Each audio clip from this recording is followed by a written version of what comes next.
We're going to go somewhere interesting with that. All right. Here's my little table to try to suggest to you that science and religion are actually quite diametrically opposed. You can think about this. You don't have to agree with it, but you want to think about it hard. Because I spent some time thinking about it myself. And if you've got any other ideas, I would love to hear them. Religion on the one side, science on the other. Religion, there's a belief in a deity in most religions. Not so much with Buddhism, not so much maybe with a couple of other religions. But in general, they believe in a God. Science, agnostic about deity. Some scientists may believe in God, some don't. But science itself doesn't have an opinion about God. Do we agree? Or, I mean, there's lots to argue with through this whole lecture, so if you've got a question or...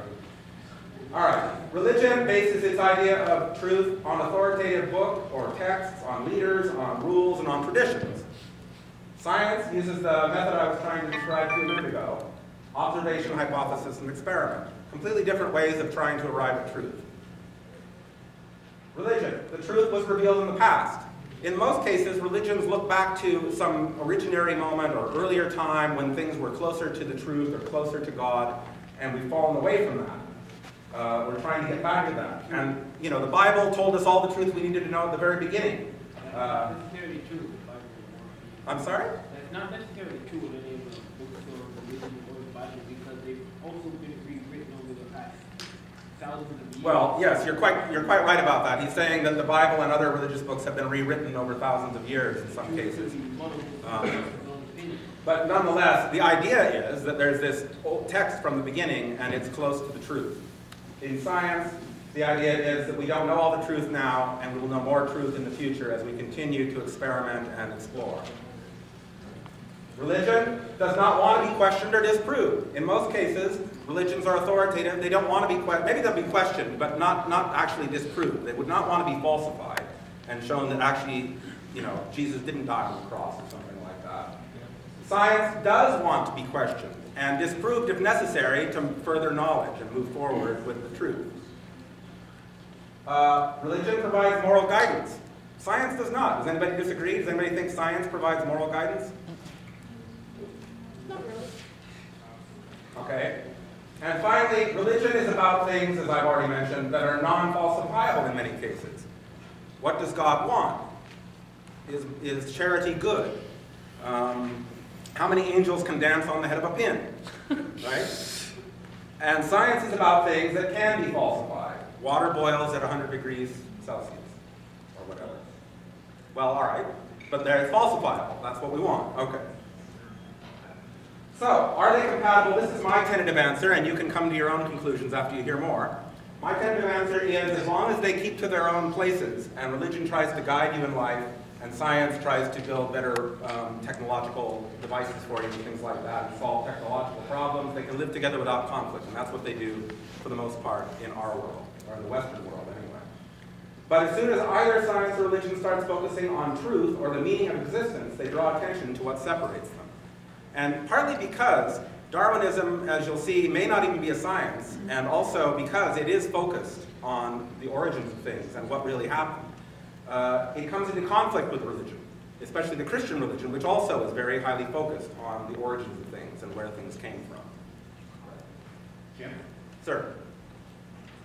Oh, sorry, thank you. Isn't it true that there's a lot of religious aspects that can be falsifiable? Give me an example of a religious thing that could be falsifiable. I'm not very religious. Well, you may be right, but it's hard for me to, I mean, the important ones, it seems to me, tend not to be falsifiable. So there tend to be opinions and statements of value, for instance, you know, like what you should do, not what's true. I don't know. Anybody have any falsifiable religious claims? Yeah. According to science, virgin birth. Virgin birth, okay. So there's yeah, I mean, I guess you could say, now again, we would have to see, and this is why many of us are skeptical about religion, we'd have to see a virgin birth happen.